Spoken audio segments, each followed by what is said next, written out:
جو کہنے والے ہیں یہ بھی کہتے ہیں کہ جو باغ فدق تھا یہ وراثت میں تو وراثت تو تھی نہیں جی، یہ تو آپ صلی اللہ علیہ وسلم نے اپنی زندگی میں سیدہ فاطمہ کو ہبہ کر دیا تھا. جی آپ کیا کہتے ہیں؟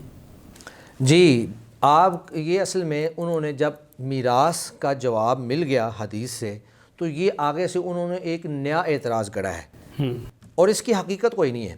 اگر باغ فدق جو ہے وہ میراث کی بجائے ہبہ ہوتا تو یہ سیدہ فاطمہ رضی اللہ تعالی عنہا کے پاس پہلے سے ان کی ملکیت میں ہوتا. ان کو سیدنا ابو بکر صدیق رضی اللہ تعالیٰ عنہ کے پاس جانے کی ضرورت ہی نہیں تھی.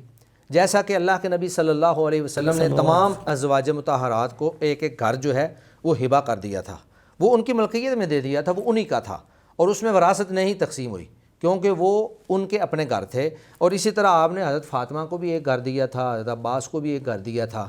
تو یہ گھر جو ہیں یہ ان کو ہبہ میں ملے تھے، لیکن باغ فدق یا باقی زمینوں میں سے کوئی چیز اللہ کے نبی صلی اللہ علیہ وسلم نے ان کو ہبہ میں نہیں دی. اور پھر دوسری بات، یہ جو الفاظ ہیں حدیث شریف کے اندر، بخاری شریف کی حدیث ہے، اس میں الفاظ ذرا آپ دیکھیں، الفاظ کے اوپر غور کرنے سے پتہ چلتا ہے کہ انہوں نے ہبہ کا تو نام ہی نہیں لیا. اگر ہبہ ہوتا، پہلی بات تو یہ ہے کہ حضرت فاطمہ جاتی ہی نہ کیونکہ وہ ان کے قبضے میں ہوتا، اور دوسری بات یہ ہے کہ وہ اس کو ہبہ کہتی جا کر میراث کا لفظ ہی نہ بولتی. بخاری شریف کی حدیث ہے، اس میں الفاظ یہ ہیں، سیدہ عائشہ رضی اللہ تعالی عنہا سے مروی ہے کہ ان فاطمۃ والعباس اتیا ابا بکر یلتمسان میراثہما من رسول اللہ صلی اللہ علیہ وسلم، کہ سیدہ فاطمہ اور حضرت عباس رضی اللہ تعالی عنہ دونوں حضرت ابو بکر صدیق کے پاس گئے اور ان سے کیا کہا؟ یلتمسان میراثہما، ان سے اپنی وراثت کا جو ہے وہ سوال کیا، وراثت طلب کی. اور آگے یہ بھی کہا وَهُمَا يَطْلُبَانِ أَرْضَيْهِمَا مِنْ فَدَقْ وَسَهْمَهُمَا مِنْ خیبر، کہ ہمیں فدق سے بھی حصہ دیا جائے اور خیبر سے بھی حصہ دیا جائے.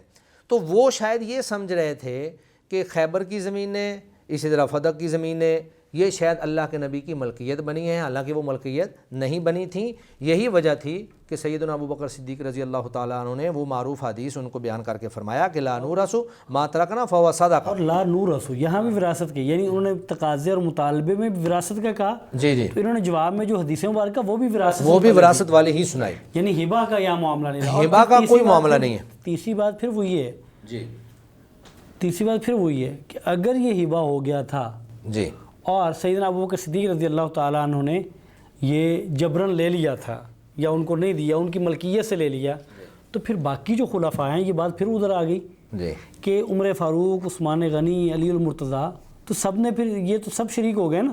جی جی، پھر تو سب نے واپس نہیں کیا. سب نے واپس نہیں کیا. اور پھر تاریخ سے ایسی کوئی بات ملتی بھی نہیں ہے کہ وہ سیدہ فاطمہ کے پاس تھا اور انہوں نے ان سے لے لیا ہو، ایسی کوئی بات نہیں ہے، بلکہ وہ اپنی اسی حالت پر موجود تھا جس حالت پہ اللہ کے نبی کے پاس موجود تھا. اور ان کے پاس اگر وہ آیا ہے تو ایک سربراہ مملکت کی حیثیت سے ان کے پاس آیا ہے. پہلے اللہ کے نبی سربراہ تھے ریاست کے اور وہ ان کا معاملہ کرتے تھے، اس کے بعد سیدنا ابو بکر صدیق کے پاس خلافت آ گئی تو آپ نے ان کے ساتھ وہی معاملہ کیا جو نبی مکرم صلی اللہ علیہ وسلم کرتے تھے. اور ایک روایت من گھڑت اور ضعیف اور کذاب قسم کی یہ پیش کرتے ہیں. کہتے ہیں جی ابو سعید خدری رضی اللہ تعالیٰ عنہ کی روایت ہے کہ جب اللہ تعالیٰ نے یہ آیت نازل کی وَآتِ ذِی الْقُرْبَى حَقَّهُ، کہ اپنے قرابت داروں کو ان کو حق دے دیں، تو نبی مکرم صلی اللہ علیہ وآلہ وسلم نے سیدہ فاطمہ کو بلایا اور ان کو فتق دے دیا، فَآتَاهَا فتق ان کو دے دیا. یہ مسند بزار کے اندر اور کشف الستار کے اندر 22 اور 23 نمبر اس کا نمبر ہے. تو یہ حدیث جو ہے صرف اس ایک کتاب کے اندر موجود ہے اور یہ بھی ایک موضوع اور من گھڑت روایت ہے. اس کی وجہ یہ ہے کہ اس روایت کے اندر ایک راوی ہے عطیہ اوفی، جس کو جمہور محدثین نے ضعیف اور کذاب قرار دیا ہے. تو جب ایک حدیث ہی ضعیف ہے، موضوع ہے، من گھڑت ہے، تو اس حدیث کو بنیاد نہیں بنایا جا سکتا. تو گویا کہ اصل مسئلہ ہبہ کا تھا ہی نہیں. یہ ہبہ کا مسئلہ بعد میں انہوں نے اعتراض کو قائم رکھنے کے لیے اور تنازع کو جاری رکھنے کے لیے گھڑ لیا ہے.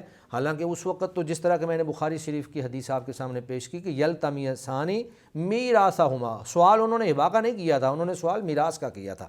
اور میراث کا جواب حضرت ابو بکر صدیق رضی اللہ تعالیٰ عنہ نے